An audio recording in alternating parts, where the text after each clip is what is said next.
Graças e paz, meus irmãos, tudo bem com vocês? Vamos falar um pouquinho hoje aqui, dar uma pincelada na temática sobre progressismo, liberalismo teológico, um pouquinho de relativismo, humanismo.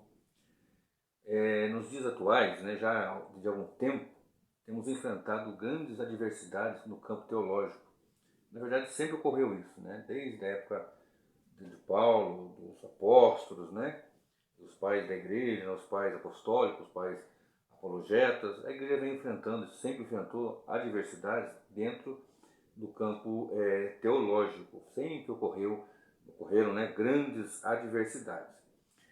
E muito se fala hoje, né, sobre progressismo. O que é o progressismo? Né? Fala muito disso daí dentro das ciências sociais, estudando sobre a política, o que é ser um progressista, o que é ser um conservador. E ocorre também no meio da igreja, no meio da teologia, no campo acadêmico, né, entre os pregadores e mestres, professores, ocorrer também essa linha, né, progressista. No segundo século, houve no meio da igreja, no seio da igreja, um homem chamado Marcião.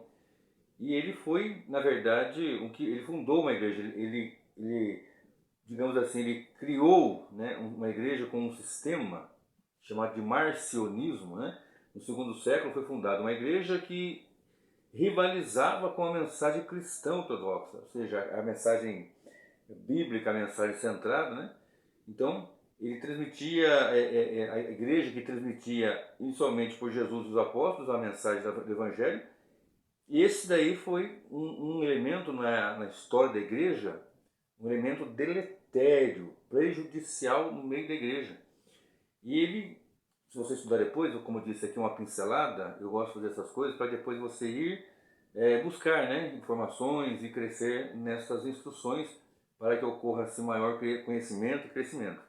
Então Marcião ele cria que havia contradição entre o Deus apresentado no Antigo Testamento e o Deus apresentado no Novo Testamento.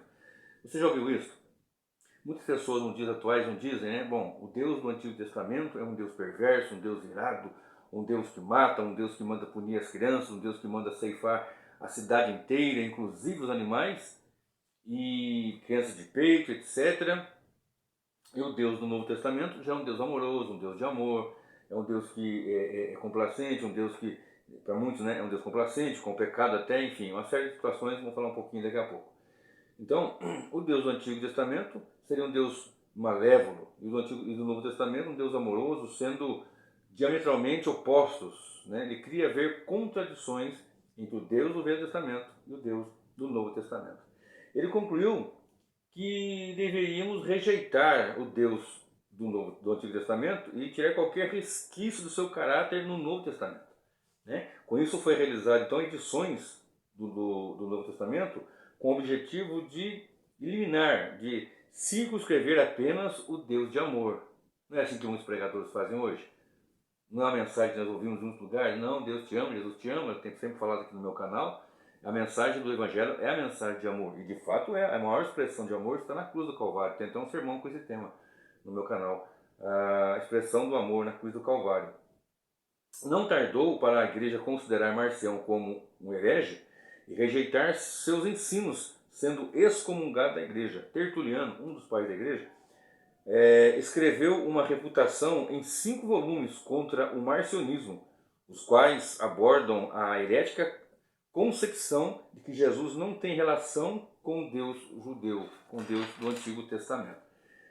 Irineu, também outro pai, um outro, né, dos pais da igreja, no seu livro Contra a Heresia, é o tema do título do seu livro, além de mostrar a continuidade entre os dois testamentos, Antigo e Novo, denuncia Marcião como um blasfemo e ressalta que o próprio Policarpo de Esmirna, discípulo do apóstolo João, Policarpo que foi discípulo do apóstolo João, repugnava o ensino herético de Marcião, considerando-o como um diabo, como filho do diabo. Ou seja, já a igreja no princípio, nos primórdios, houve esse confronto e os servos de Deus ortodoxos na doutrina, na teologia, na ortopraxia, eles já rejeitaram toda essa má influência, esse mal, e hoje nós vemos muito disso, né? O que Marcião pregava, na verdade, é o que vem pregando o progressismo. O progressismo vem pregando isso já há algum tempo, e os pregadores, os seminários têm absorvido, têm de forma muito extensa abraçado essa teologia e tem disseminado isso aí nos seus seminários. Você encontra hoje pregadores falando o que falam e as multidões aplaudindo e alcançando e angariando adeptos, porque ela traz uma mensagem, digamos, açucarada. A palavra do Senhor, ela é doce, ela é suave, mais doce do que o mel. Olha quanto amo a tua palavra, é mais doce do que o mel ao meu paladar, diz o salmista. Mas essa mesma palavra que é doce também se torna amarga, como diz o profeta. Então nós temos que entender qual é o propósito, qual é a mensagem. Não temos uma aliança lá e outra cá. É uma aliança só, nós chamamos de Novo Testamento e Antigo Testamento, por causa que você tem no Novo Testamento o Cristo falando, né, uma nova aliança, mas uma aliança que foi renovada, é a mesma aliança. Né? Deixa eu continuar aqui. No combate às heresias, os pais da igreja, os apologetas, sempre recorriam à autoridade do texto sagrado e à tradição da igreja. O que está acontecendo hoje? Um distanciamento da Sagrada Escritura, e por conta disso, entra essas teologias, muitas delas são teorias, muitas delas são baseadas em filosofias vãs, até diga-se de passagem, e tem sido aplaudida por muitos púlpitos em muitos lugares, em muitos púlpitos, e parece que é nada, mas é o que fala em Cantares, né, 2,14, se não me falha a memória. Apanhe-me as raposas e as raposinhas, porque elas fazem mal à vinha, as nossas vinhas estão em flor. Então não é só raposa grande, tem que pegar raposa pequena também.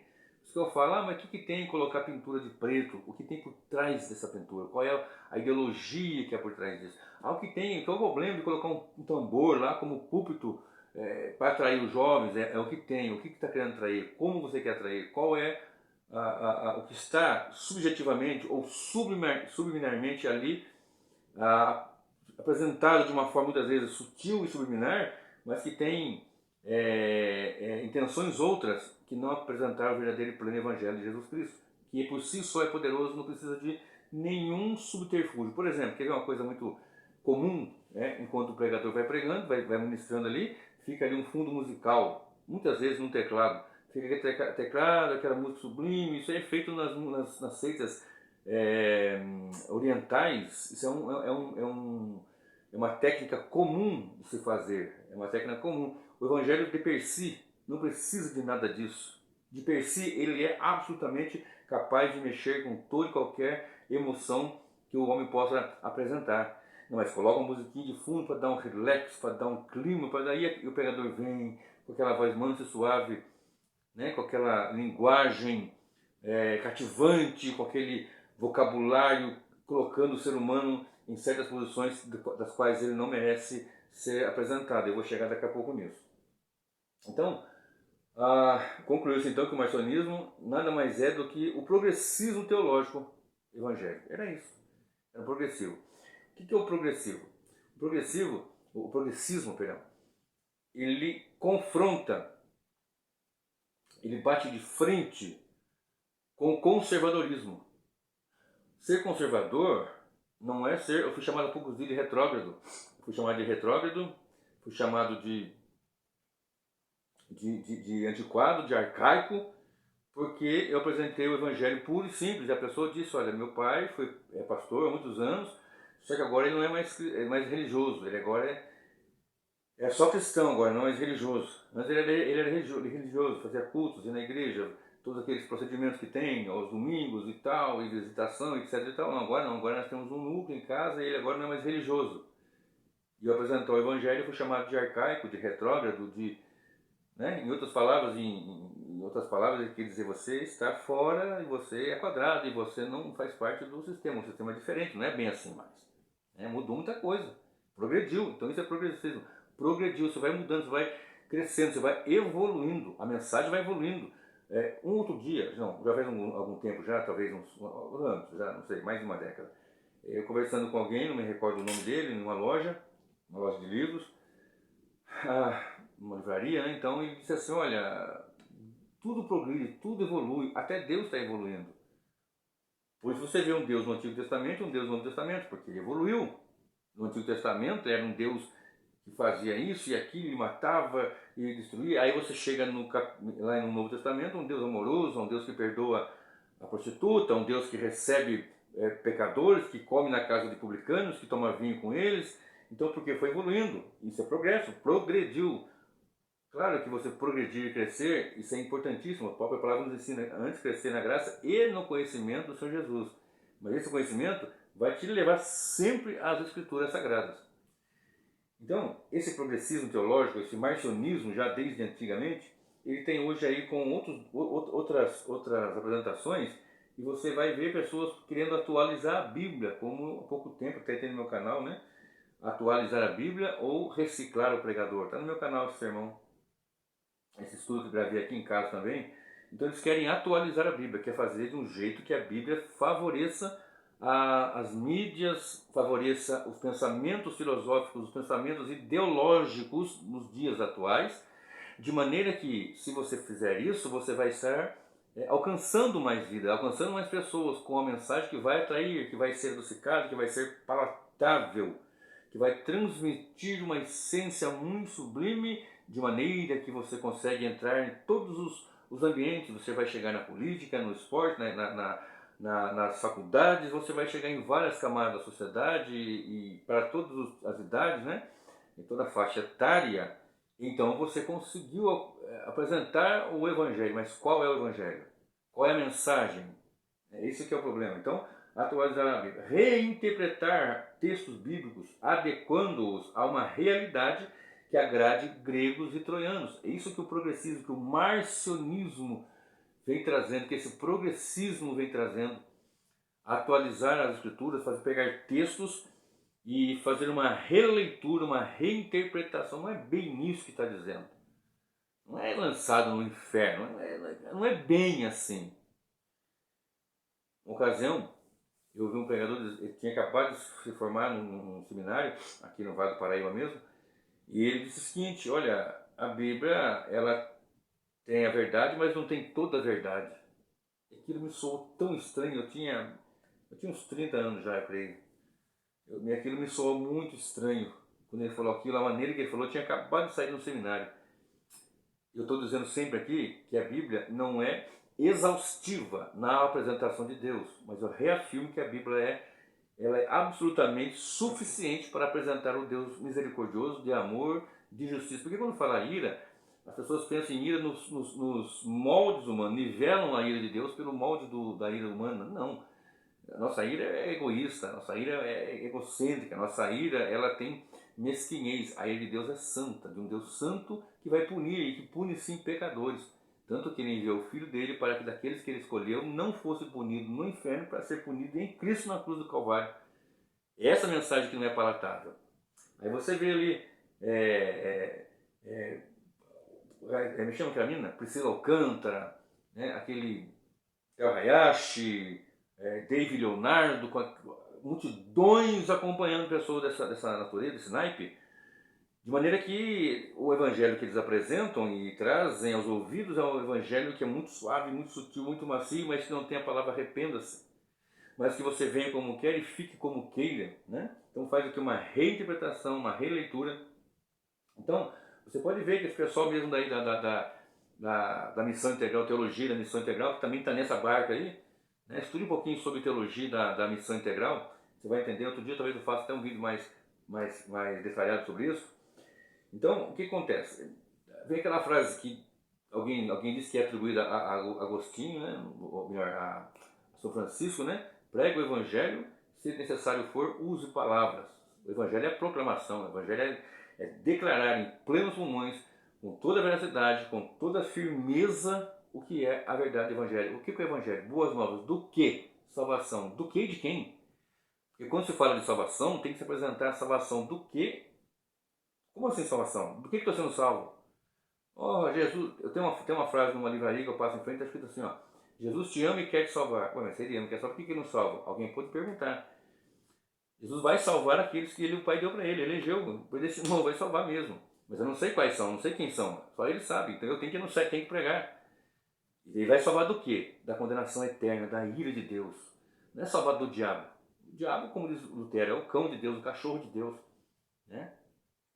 Então a salvação é a salvação da ira de Deus. Em Cristo foi castigado o pecado pelas suas pisaduras, pelas suas feridas, né? O castigo que nos traz a paz estava sobre ele. Pelas suas pisaduras fomos sarados. Ali é sarado do pecado, é cura do pecado.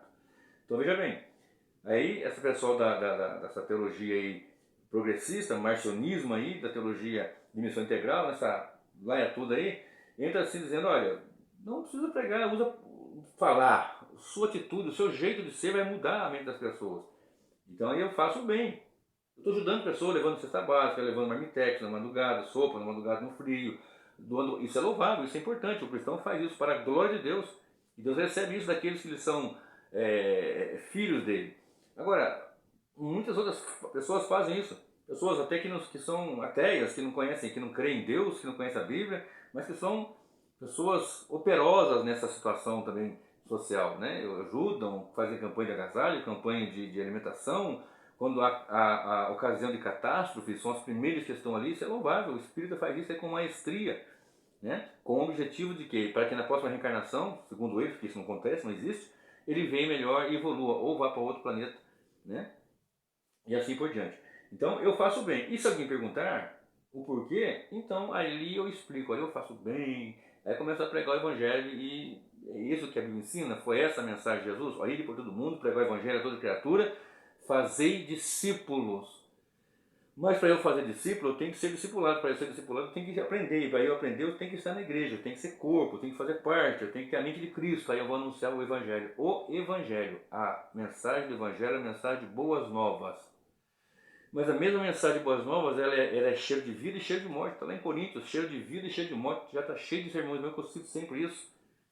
Quando um general, uma linguagem militar, ele ganhava uma batalha, ele conquistava um território, ele levava prisioneiros os generais, os principais do exército, ele entrava, o general com o cavalo, com os seus soldados guerreiros, entrava e traziam todos amarrados, nus ali, eles à frente e os prisioneiros atrás, e as pessoas lançavam flores e perfumes sobre eles, porque eles ali entravam para mostrar para a pessoa, depois eles iam ser mortos, enforcados, decapitados, queimados, alguma coisa assim. E eles então, quando entravam, era lançado perfumes e caía sobre os generais, e os mesmo perfume caía sobre o prisioneiro, ou seja, para um, ou seja, era cheiro de vida, para a vida, e para outro é cheiro de morte, para a morte. Assim também é o Evangelho, para muitos é cheiro de vida, aos que rejeitam, aos réprobos, aqueles que negam, que não querem, não vão crer, não vão crer, esses é cheiro de morte. Olha bem, então, Marcião mesmo, ele criou uma Bíblia segundo as suas perspectivas, eliminando livros e textos. Olha, eu já falei aqui outro dia sobre o livro de Atos, né? Alguém disse, não, o livro de Atos é um livro de história. Não, meu amigo, é um livro histórico. É um livro histórico. Ah, não pode falar do livro de Atos, porque o livro de Atos é um livro que é história e não pode fazer doutrina. Eu falei naquela mensagem, outra aqui, ó, 17:31 de Atos. Há um dia determinado para o juízo. Fala aqui da doutrina do juízo final. Escatologia pura. Está cheio, há poucos dias eu gravei um vídeo. Você pode observar lá. Então, com isso, um pouquinho aqui do que é o progressismo. Vou continuar falando aqui. Dentro do progressismo também nós temos uma situação dentro de toda essa linha aí, né? Que é o liberalismo teológico.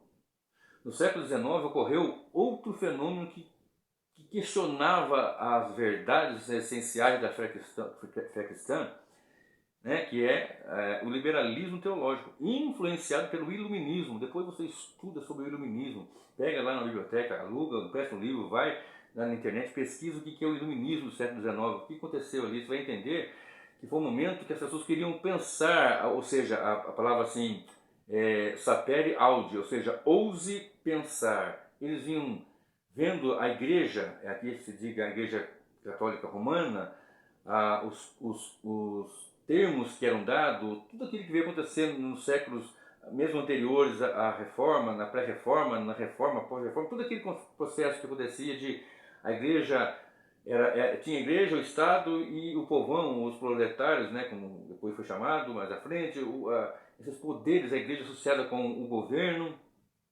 Então, ele foi massacrando a igreja, decidia, o Estado decidia quem seria o bispo daquela igreja, daquela cidade, não é como hoje, né? Enfim, depois você estuda. Então o iluminismo veio trazendo arte, veio trazendo na ciência, foi trazendo na cultura, e isso aí também adentrou no meio da igreja, e ocorreu que, nesse liberalismo teológico, adotou como crivo a leitura bíblica, a racionalidade, rejeitando com isso a autoridade da inspiração da Bíblia. Então, assim, ouse pensar, com ênfase na autonomia racional do indivíduo.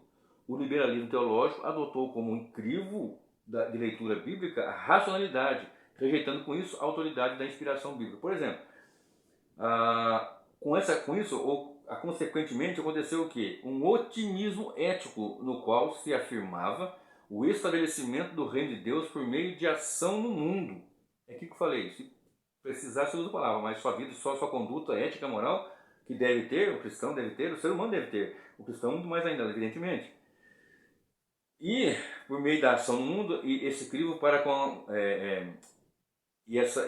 esse crédito para com as pessoas, né, para que elas vissem em você verdades absolutas a partir do ponto de vista ético, mas não usar ali os textos. Então deixa eu passar para vocês aqui. A consequência foi o otimismo ético, no qual se afirmava o estabelecimento do reino de Deus por meio de ação no mundo, e o descrédito para com verdades absolutas que reivindicavam a autoridade sobrenatural.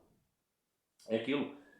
Juntamente com o progressismo, esse liberalismo teológico, ele nega verdades absolutas. Ele nega os milagres de Jesus. Não, isso não aconteceu isso. Não multiplicou os pães. Não andou sobre as águas. Você vai ver. Não, é que tinham pedras lá e Jesus foi andando sobre aquelas pedras, conhecia o caminho das pedras, né? Então ele foi andando, dava a impressão de que andava sobre as águas, mas a Bíblia diz: Jesus andou sobre as águas. E que Pedro pisou e sentiu a água firme, e depois ele temeu por causa do vento e afundou. Por que ele ia afundar se tinha pedra? Você vai ver, se você pesquisar, você vai ver alguém dizendo que tinha pedras, né? Não é multiplicação do pão, não é que multiplicou do nada, assim, não é isso. Não é que ele chegou lá e tinha um cego de nascença, que abriu o entendimento dele, não é que abriu os olhos, não é que enxergou de fato, não, abriu o entendimento. Nessa perspectiva, o pecado, essa perspectiva liberalismo teológico, o pecado se tornou ignorância e imaturidade, mas não diretamente uma ofensa contra o caráter santo de Deus. Não é uma ofensa. O pecado deixou de ser pecado no sentido que, quando o homem peca, ele ofende ao Criador, ele transgride, ele é ofensor a Deus que é santo. E então não, o pecado não é assim essa ofensa, é apenas uma ignorância, uma imaturidade e assim por diante.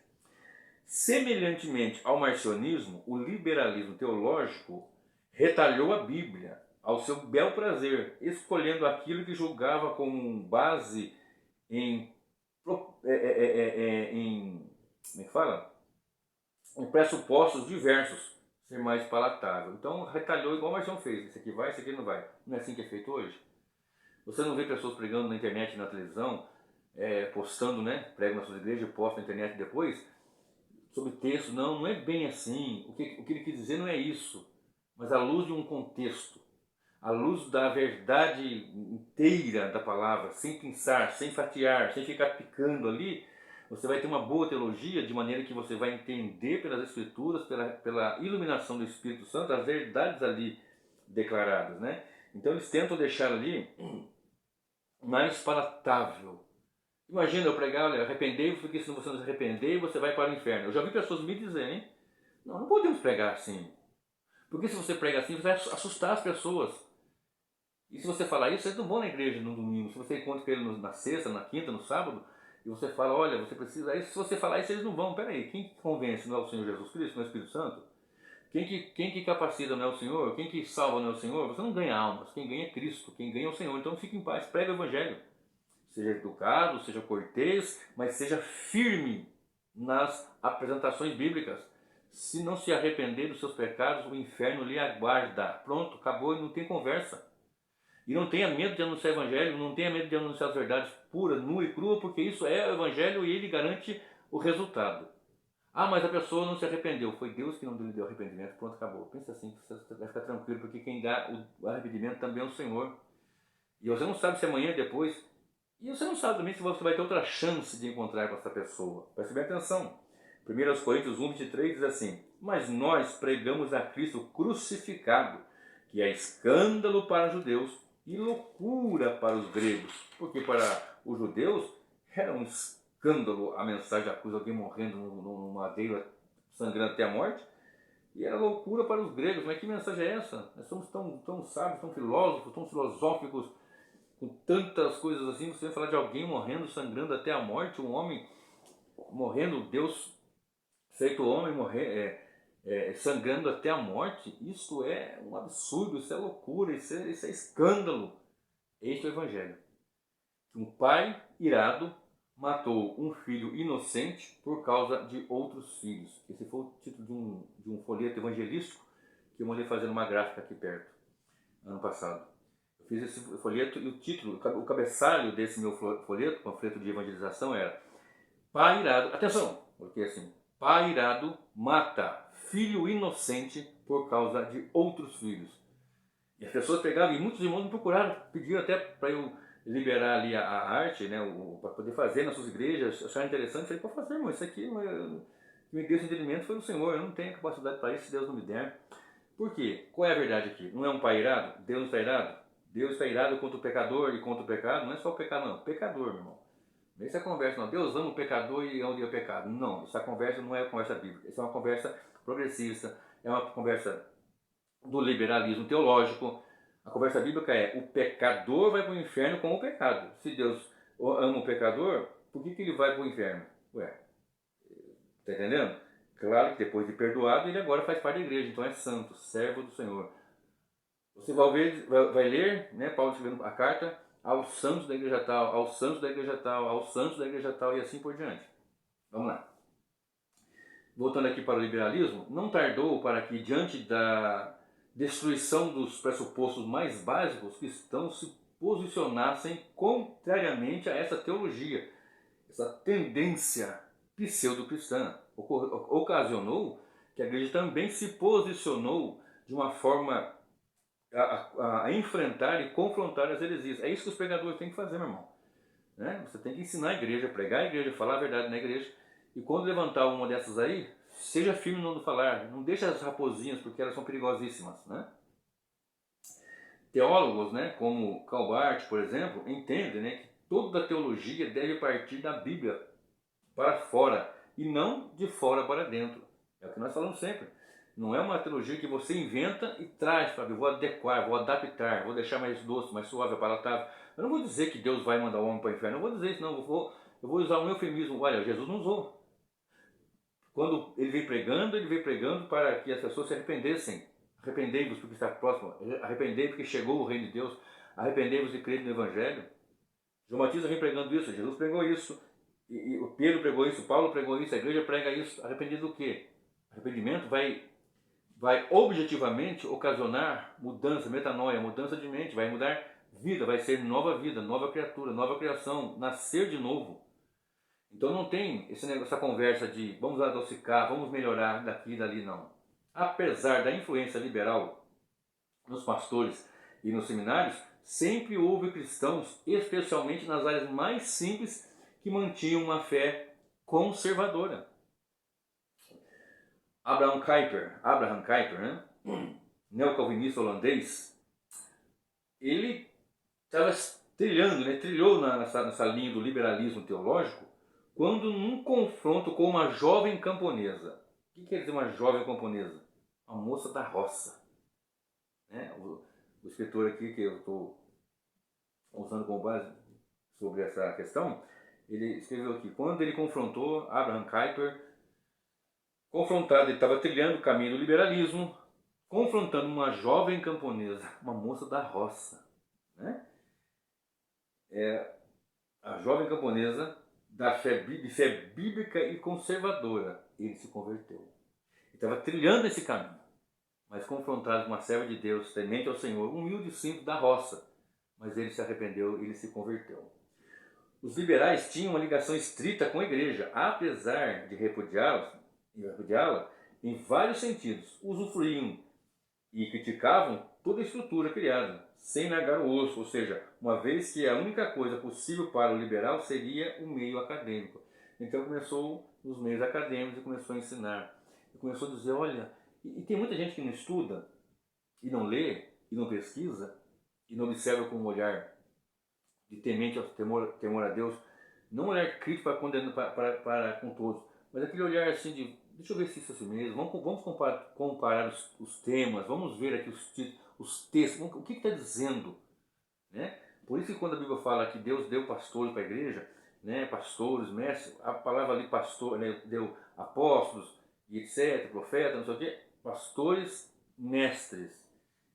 Muitos entendem que não é pastor e mestre, é pastor mestre, é pastor que vai ensinar, que vai estar ali à frente de um rebanho de 30 pessoas, de 50 pessoas, de 100 pessoas, seja quantos forem, ele vai estar pastoreando o rebanho, ensinando o rebanho, vai estar ali indo atrás, indo nos lares, nas casas, falando com um, pregando no domingo, nas quartas, na quinta, sei lá quantos dias forem, fazendo os trabalhos da igreja conforme a Bíblia instrui, e estaria também ensinando, né? Para além das influências na igreja, existe também uma questão que entrou nesse pacote todo aí, que é o marxismo, né? Então, para além das influências na igreja, o marxismo deu um realce necessário para uma interpretação da realidade fora da estrutura, fora da escritura. Houve uma absorção por parte dos cristãos da leitura da realidade baseada na luta de classes. Começaram a observar que, olha, que coisa interessante. Você pode ver que todo mundo, a maioria dos liberais, a grande maioria, maciça maioria, eles são esquerdistas também. Eles são também de esquerda mesmo ali, extremado mesmo. Eles são comunistas, eles são mesmo socialistas comunistas. A mente dele é essa mesmo. Então ele já perdeu, ele saiu do foco bíblico e já entrou por uma linha dessa. É claro que os textos bíblicos apoiam a ideia de que a opressão social, né, é pecado, evidente. Né? No entanto, os profetas sempre partiram de um pressuposto anterior, ou seja, da lei de Deus e da natureza humana. A desigualdade era resultado da ganância da natureza humana. Dessa natureza humana perversa. A solução que os profetas apresentavam era a volta à lei de Deus, ao arrependimento. Então, o problema das classes sociais, o problema do proletário e do burguês, essa é a luta do comunismo, né? Essa é a apresentação que Karl Marx faz do comunismo, da situação social tem a classe burguesa e tem a classe trabalhadora, o proletariado. Aí você tem essa desigualdade, você tem que acabar com o Estado, tem que ter toda aquela coisa toda, você vai estudar hoje, se você gostar de estudar, eu acho interessante, você vai aprender sobre todas essas camadas de linha aí, você vai aprender sobre libertário, liberalismo, né, no campo político e econômico, é interessante isso. Então, qual que é a dificuldade? Por que há dificuldades? Há dificuldade porque há pecado. O pecado detonou, o pecado atingiu as camadas da sociedade, atingiu profundamente o ser humano. O pecado a deturpação, o mal, essa deturpação do bem, desequilibrou a família, desequilibrou a sociedade como um todo, desequilibrou a educação, desequilibrou a amabilidade, a vivência do humano, a vivência em sociedade. É culpa do pecado, é o pecado que faz isso. O pecado atingiu profundamente o ser humano. Por um homem entrou o pecado no mundo, pelo pecado a morte passou a todos os homens, por isso todos pecaram. E todos pecaram e destituídos estão da glória de Deus. Qual é a solução? É Jesus Cristo. A solução é a pregação do Evangelho. A solução é Cristo. A solução é voltar-se para as Escrituras, para o Evangelho. Então, adentrando, assim, ser um filtro necessário no meio cristão, o pressuposto de leitura da realidade deixou de ser estrutura e passou a ser marxismo, passou a ser Karl Marx. Então você vai ver pastores pregando aí o que Lula prega, o que as pessoas de esquerda vão anunciar com outras palavras, às vezes com outro jeitinho. Então vai abrindo brechas, né? Soma-se a isso tudo as ideologias e teologias que ocorrem por aí, né? O feminismo abordando a realidade inclusiva, a escritura exclusivista, né? A escritura como resultado do sistema patriarcal e opressor é relativismo ético e filosófico, característica própria da pós-modernidade. Então vai entrando isso daí, não. A Bíblia ela precisa ser reinterpretada, ela não é tudo isso, não é toda a verdade, tem uma coisa ali de história, tem um pouquinho de coisa de Deus, tem um pouquinho de coisa que foi inventada. Então nós precisamos de ter uma releitura. Né? Soma-se então a isso as ideologias e teologias. Por exemplo, o feminismo que está aí arrebentando com muitas pessoas que não têm esse entendimento. Então, eles tentam integrar, tentam entrar e destruir a mais nova forma dessa fé cristã, ou seja, esse progressismo evangélico, progressismo cristão aí, ele tenta dar uma outra aparência, uma outra visão, uma outra leitura do que é ser um cristão, né? Isto atrai aplausos das multidões, marxistas, LGBT, feministas, entre outras. Os progressistas eles vêm defendendo a ideia de um cristianismo mais palatável, mais digerível, algo que dá para comer, algo que dá para engolir. Porque Jesus pregou o seguinte: quem não come minha carne, não bebe meu sangue, não tem parte comigo. João 6. O pessoal ali, opa, esse discurso está pesado. E começaram a sair, começaram a deixá-lo. Ele não mudou o discurso dele. Não, gente, não é bem isso não é isso que eu estou dizendo. Não, gente, fica aqui comigo, porque eu tenho uma mensagem, mas agora vai ser diferente. Não, ele continuou. E inclusive olhou para os discípulos, os apóstolos, e vocês querem também? Pedro diz para ele assim: para quem iremos nós? Se só o Senhor tem as palavras de vida eterna. Acreditam que a ortodoxia cristã matou os pressupostos básicos ensinados por Jesus: o amor ao próximo, a aceitação incondicional de Deus ao pecador e a valorização da vida acima da estrutura religiosa. Então, esse progressismo, esse liberalismo, essa linha toda que eu estou falando aqui, né, agora dentro desse liberalismo teológico, eles dizem que isso tudo matou, né, a ortodoxia cristã, melhor dizendo, matou esses pressupostos mais básicos, que são o amor, a misericórdia, né? Outro dia, num debate com uma pessoa, ela disse: olha, Jesus andava com as minorias, rapaz, você está falando coisa aí, você é retrógrado. Foi nessa ocasião que se chama de retrógrado.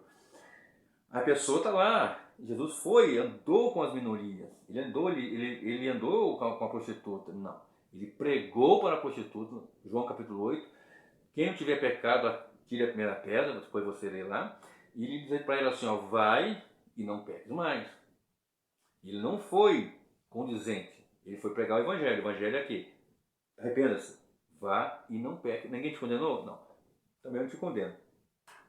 Tem um detalhe: não peques mais. Ou seja, agora é uma novidade de vida, agora é transformação, agora é arrependimento. Ah, mas Jesus andava foi na casa de Zaqueu, foi. Naquela noite ele disse, entrou, chegou a salvação. Ele continuou, não, ele pagou o que estava devendo, ele entregou. Ele ficou, segundo historiadores, ficou até pobre, mas ele mudou. Bom, eu quero. Não é que ele andou, as minorias. Não, filho, ele andava com a maioria, porque todos são pecadores. Com quem que andou? Com a maioria, que são pecadores. Para que dentre estes homens fossem salvos para o louvor da sua glória. Então, Jesus é amor? Claro que é, sim, evidente que ele é. Olha só o que diz Efésios capítulo 1, vou ler aqui rapidamente. Efésios capítulo 1, versículo 4 e 5. Né?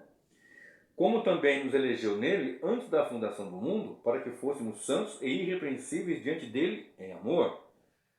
E nos predestinou para filhos de adoção por Jesus Cristo, para si mesmo, segundo o beneplácito da sua vontade. Olha aqui Efésios 4, verso 32. Então você lê os textos anteriores e posteriores. 4 e 32 diz assim: antes sede uns para com os outros benignos, misericordiosos, perdoando-vos uns aos outros, como também Cristo vos perdoou em Cristo. Capítulo 5, verso 2. E andai em amor, como também Cristo nos amou e se entregou a si mesmo por nós em oferta e sacrifício a Deus, em cheiro suave, claro, evidente que é amor. Está aqui a expressão do amor na cruz do Calvário. Observe que mesmo esse Cristo diz lá em Marcos capítulo 1, versículo 15. E dizendo, né? Depois que o versículo 14 fala, depois que João foi entregue à prisão, Jesus veio dizendo: o tempo está cumprido e o reino de Deus está próximo. Arrependei-vos e crede no Evangelho. Tem que ter arrependimento, tem que acreditar no Evangelho. Não é acreditar da sua maneira, é acreditar da maneira bíblica. É fé. A salvação ela implica em ser salvo mediante a fé. Né? Pela graça sois salvos mediante a fé. Essa fé não é, eu acredito, não. Fé é o conceito da estrutura dos ensinamentos bíblico-cristãos para que alcancemos Não é não quer dizer que eu tenho que estudar para ser salvo, não. Mas você tem que conhecer, a fé vem pelo ouvir a palavra de Deus. Ouvir de uma forma espiritual, aquele que vai ouvir não vai ficar aqui só, vai ouvir, vai dar ouvido e vai produzir o arrependimento. Aí arrependimento e fé. A igreja, ela é exclusivista? Não, a igreja ela é inclusiva. Porque todos são salvos. Ou melhor, porque todos, o que eu quero dizer aqui, de todas as camadas há pessoas salvas. Entre ricos, pobres, miseráveis, milionários, brancos, pardos, das mais variadas etnias, há salvação.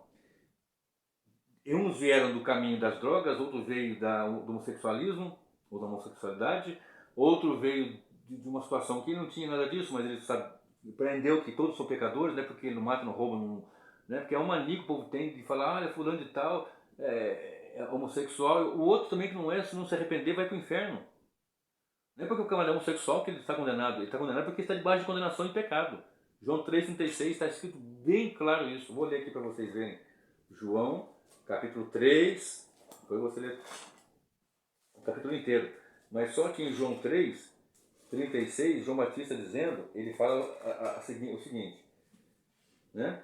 Aquele que crê no Filho tem a vida eterna, mas aquele que não crê no Filho não verá a vida, mas a ira de Deus sobre ele permanece. Sendo homossexual, sendo heterossexual, sendo traficante, não sendo, sendo bom pai de família, está debaixo de ira condenatória, não adianta. Precisa se arrepender. Então a igreja, sim, ela é inclusivista, ela é inclusiva, porém não permissiva. Aqui está a grande dificuldade, de nos entenderem. Vem de todos os caminhos ali para Cristo. O caminho é Cristo, mas vem de todos os cantos para o caminho, que é Cristo. Porém, ela não é permissiva. A pessoa tem que se arrepender. E arrependimento aqui implica em mudança. Né? Novo nascimento, João 3:3 e João 3:5, deixa bem claro que tem que nascer de novo. Então, o Velho Testamento e o Antigo Testamento são duas partes de uma mesma unidade, de uma mesma verdade. Não tem essa de um Deus no Antigo e um Deus no Novo. É o mesmo Deus. A revelação bíblica, eu já falei também, sempre falando, ela é progressiva. Deus vai mostrando progressivamente nas Escrituras essas santas verdades. Em Hebreus 10:31 está escrito assim: horrenda coisa é cair nas mãos do Deus vivo. O Testamento, não é no Antigo Testamento. É o mesmo Novo Testamento, aliás, é o mesmo Deus no Novo Testamento. Em 2 Tessalonicenses, no capítulo 1, de 7 a 8, vamos ler o seguinte: veja bem, Jesus é amor. Jesus andava com as minorias, é dito aí, né? Jesus é a expressão máxima do amor, é verdade. Jesus é a máxima expressão de amor, mas Jesus é o vingador de Deus. Escute isto. Ele também é Deus, evidentemente. Ele é o vingador. Observe. 1 Tessalonicenses. Antes disso, deixa eu ler um texto aqui. Vou ler aqui. Filipenses 1, 17, perdão. Filipenses 3, 17, 18 e 19. Eu acabei de ler aqui que horrenda coisa é cair na mão de Deus vivo. Hebreus 10, 31. Né? Hebreus. Então, em Filipenses está escrito assim, 3, 17, 18 e 19. Sede também meus imitadores, irmãos, e tende cuidado segundo o exemplo que tendes em nós pelos que assim andam, porque muitos dos quais muitas vezes vos disse, e agora também digo, chorando, que são inimigos da cruz de Cristo, cujo fim é perdição, cujo Deus é o ventre, cuja glória é para a confusão deles, que só pensam nas coisas terrenas. 20 e 21.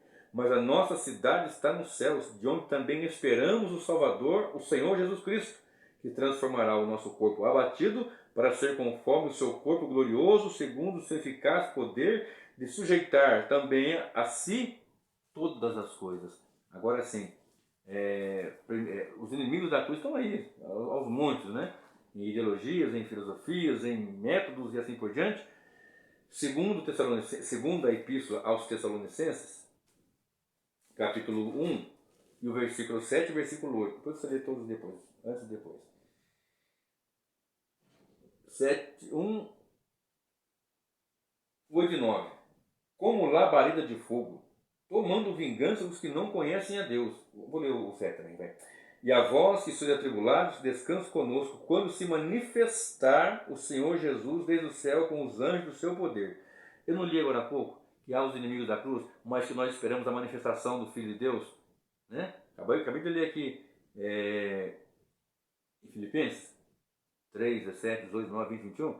Agora aqui está escrito: e a vós que sois atribulados, descanse conosco quando se manifestar o Senhor Jesus desde o céu com os anjos do seu poder, como um labareda de fogo, tomando vingança dos que não conhecem a Deus.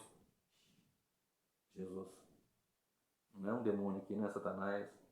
Não é aqui não. É o próprio Jesus que na cruz morreu. O mesmo, disse para aquela mulher: vai, não peques mais. O mesmo que disse Lázaro: vem para fora. O mesmo que disse Zaqueu: desce hoje, que eu vou na sua casa jantar contigo lá, porque salvação chegou lá. O mesmo que abriram um telhado, desceu ali um homem e ele curou aquele homem. O mesmo. O homem à beira do tanque de Betesda, João 5. O mesmo. Tomando vingança dos que não conhecem a Deus e dos que não obedecem ao Evangelho de nosso Senhor Jesus Cristo. Lembra de Marcos 1,15? O tempo está cumprido. Arrependei-vos e crede no Evangelho. Com labareda de fogo, tomando vingança dos que não conhecem a Deus e dos que não obedecem ao Evangelho de nosso Senhor Jesus Cristo, os quais, por castigo, padecerão eterna perdição, longe da face do Senhor e da glória do seu poder. Jesus é o vingador. Na cruz, como cordeiro, ele morreu para salvar pecadores, mas voltará com poder e grande glória, dos quais os homens vão gritar: montes e rochedos caiam sobre nós e nos escondam daquele que está no trono, da ira daquele que está no trono e da ira do cordeiro. Olha só que peso tem essa palavra. Então, se você observar Apocalipse 14, olha só o que está em Apocalipse 14, de 14 a 20. Eu vou ler esse texto. Apocalipse 14 também já tem pregação minha no canal sobre esse texto. Apocalipse 14, 14 até o 20. E olhei, e eis uma nuvem branca, e assentado sobre a nuvem um semelhante ao filho do homem, que tinha sobre a sua cabeça uma coroa de ouro, e na sua mão uma foice aguda. E outro anjo saiu do templo, clamando com grande voz ao que estava assentado sobre a nuvem: lança a tua foice e ceifa. A hora de ceifar te é vinda, porque já a colheita da terra está madura. E aquele que estava sentado sobre a nuvem meteu a sua foice da terra, e a terra foi cegada. E saiu do templo, que está no meio do céu, outro anjo, o qual também tinha uma foice aguda. E saiu do altar outro anjo que tinha poder sobre o fogo, e clamou com grande voz ao que tinha a foice aguda, dizendo: lança a tua foice agora, e vindiam os cachos da vinha da terra, porque já as uvas estão maduras. E o anjo lançou a sua foice, e a terra vindimou as uvas da vinha da terra, e atirou-as no lagar da ira de Deus. E o lagar foi pisado fora da cidade, e saiu sangue do lagar até os freios dos cavalos, pelo espaço de 1.600 estádios. Aqui fala do peso da ira de Deus, que vai na lagaragem, vai pisar os ímpios, que impiamente viveram e amaram a impiedade. Em Mateus 25, a partir do versículo 31, Jesus assenta no trono de juízo, com os anjos do seu poder, e diz o texto que à direita ele coloca as ovelhas, à sua esquerda os bodes. Para as ovelhas ele vai dizer: vinde bendito de meu Pai, tomai por herança o que vos está preparado desde a fundação do mundo. Para a esquerda, os bodes, vai dizer: apartai-vos de mim, maldito, para o fogo eterno, perdição eterna.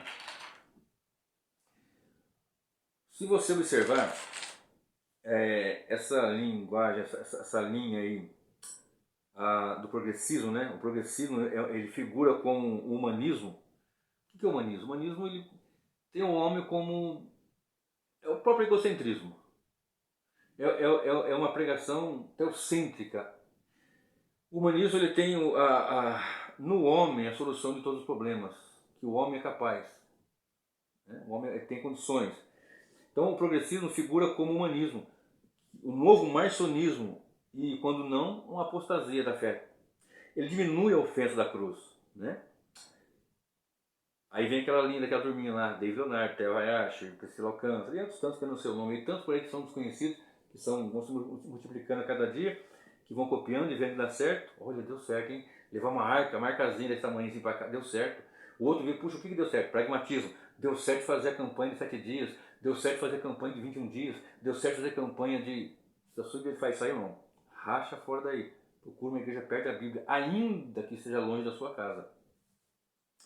Então eles vão falar que você é ouro, você é tão justo, você é tão bom, você é tão isso, tão aquilo. Não é, é desprezível, pecador, miserável, desgraçado, e é alguma coisa em Cristo.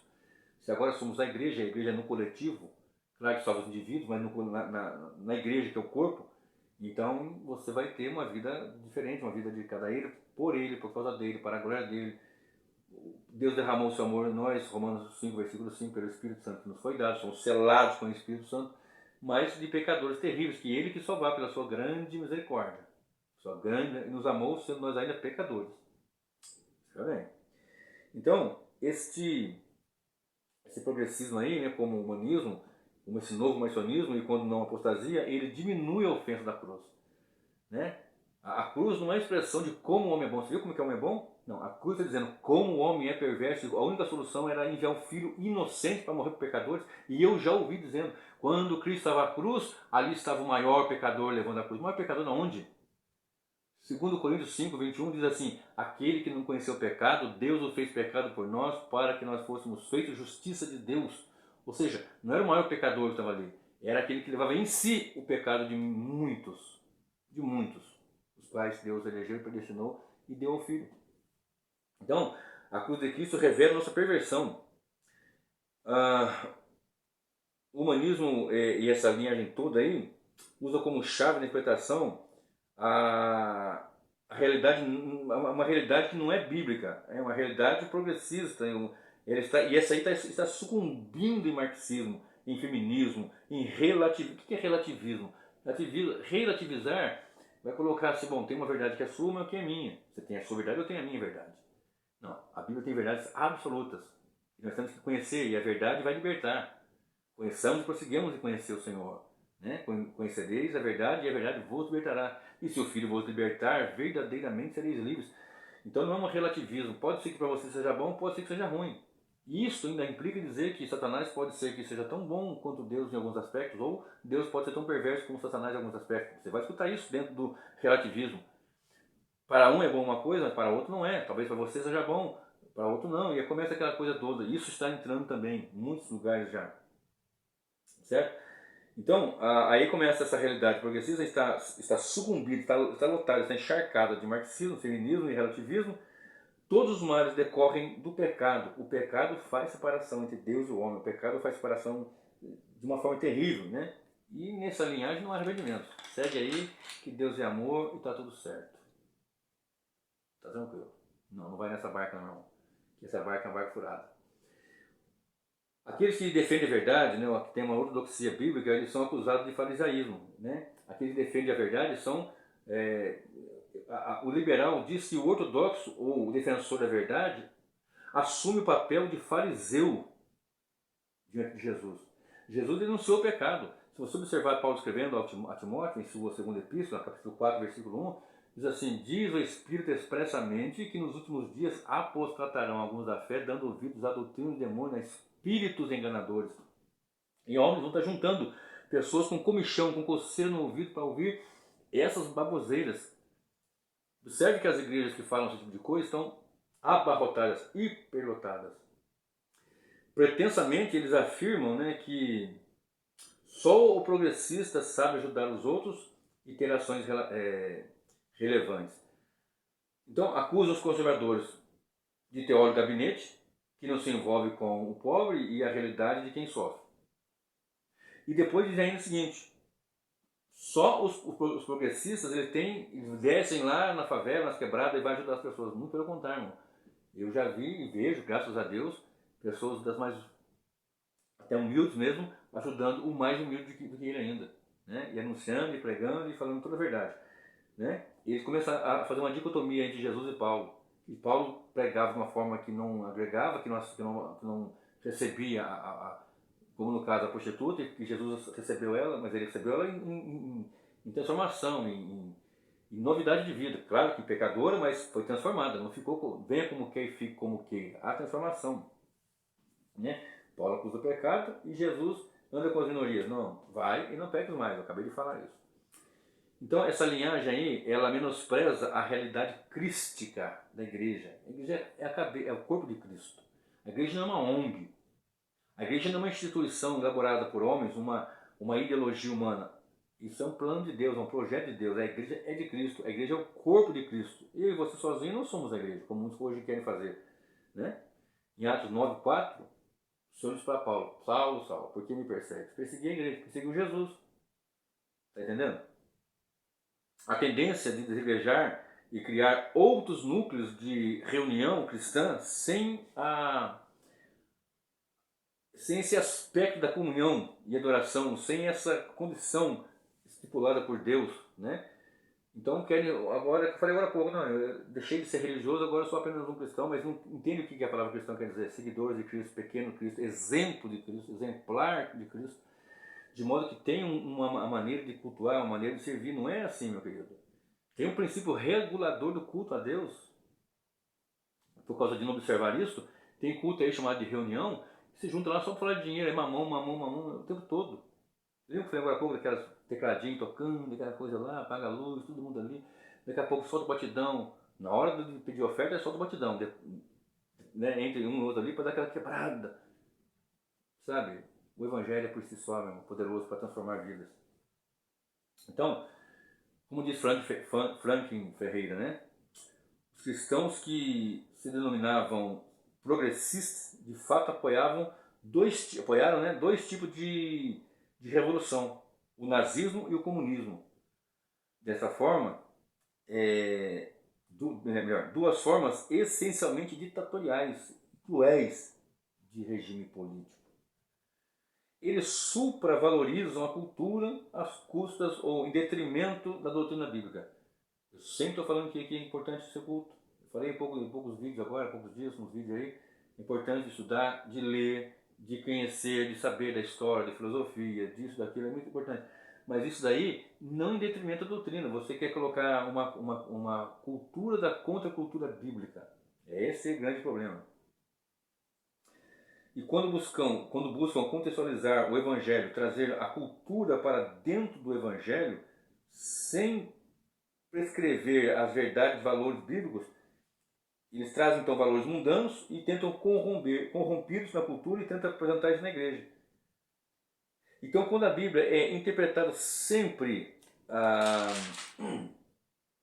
partir da relativização cultural, você vai ter ali muita confusão, muita bagunça, muita baderna. Fica com a simplicidade do Evangelho. Paulo ensinou o seguinte: não ir além do que está escrito. Eu sei, mas a Bíblia, Deus não está numa caixinha. Meu irmão, vou repetir o que eu falei agora há pouco em vários vídeos. A Bíblia não é exaustiva na apresentação de Deus, mas ela é suficiente para a nossa compreensão do nosso Salvador. Então, assim, os valores bíblicos são desvalorizados, desprezados, considerados como arcaicos para que o Evangelho caiba no mundo pós-moderno. Então, o progressismo, o relativismo, esse humanismo, todas essas coisas que eu estou falando aqui, eles levam para o jeito de colocar o Evangelho de uma forma que se encaixe. E você vê como é que lota estádio. São as megas, não estou falando que é geral, né, todos assim, mas megas templos lotados de alguma coisa que parece, mas não é o Evangelho. Me recordo da segunda besta de Apocalipse 13, versículo 11, que diz que tem voz, chifre como um cordeiro, né? Mas fala como um dragão. Ou seja, parece coisa boa, mas é coisa ruim. Como alguém já disse, né? Toda ideia muito nova, revolucionária no cristianismo corre o sério risco de ser uma heresia. Somos arcaicos, ou seja, antigos, antiquados, retrógrado, que anda para trás. Se andar para trás é voltar às escrituras, então somos. Se somos antigos em ter a ortodoxia, o conservadorismo bíblico, então de fato eu sou, e quem quer ser bíblico também deve ser. Né? Não no sentido pejorativo, mas no sentido bíblico evidente. Para nós finalizarmos aqui, observe o que está escrito. Né? Já falei agora há pouco sobre os inimigos da cruz de Cristo, que são muitos, né? E vão se deteriorando. Estão esparramados aí, mas vão se deteriorando. Lamentações 5:21 fala assim. Lamentações de Jeremias fala assim: converte-nos a ti, Senhor, e seremos convertidos. Renova os nossos dias como dantes. Bom, se é para voltar, voltemos à Escritura. Se ser retrógrado é voltar para a Escritura, então eu quero ser. Converte-nos a Ti, Senhor, e seremos convertidos. Renova os nossos dias como dantes. Estou usando esse texto aqui como pano de fundo para falar o seguinte: o que vem tomando uma dimensão e vai levando para um outro caminho, então o Senhor nos traz de volta à Escritura, nos traz de volta para o Evangelho, nos faz ser cristãos bíblicos centrados na verdade do Evangelho puro e simples, que não tem medo de denunciar o pecador, que ele precisa se arrepender, que não precisa inventar um tambor, um lazarento de um tambor para juntar os jovens, não precisa ficar fazendo aquela, compactuando com as trevas, abraçando e muitas das vezes até idolatrando junto com o idólatra, para que tenha então uma aceitação na sociedade. Quem disse que o Evangelho ia ter boa aceitação na sociedade? Jesus diz assim: olha, por causa do meu nome vocês vão ser perseguidos, por causa do meu nome vocês vão ser torturados, presos, vão ser mortos por causa do meu nome. E olha, vocês se regozijem quando isso acontecer, porque grande é o vosso galardão. Então não tem que ficar querendo facilitar, entendeu? Não tem como ficar suando aqui até já. Não tem como ficar querendo amaciar para facilitar, para ter uma boa aceitação. Eu não quero ter uma boa aceitação, eu quero ter uma boa pregação. E que o homem aceite ou rejeite, custando a ele os caminhos que serão ocorridos por aceitar ou por renunciar, por negar. Salvação eterna ou condenação e perdição eterna. Converte-nos, Senhor, a Ti e seremos convertidos. Converte-nos a Ti, Senhor, e seremos convertidos. Renova nossos dias como dantes. Como dantes. Romanos 15, versículo 4.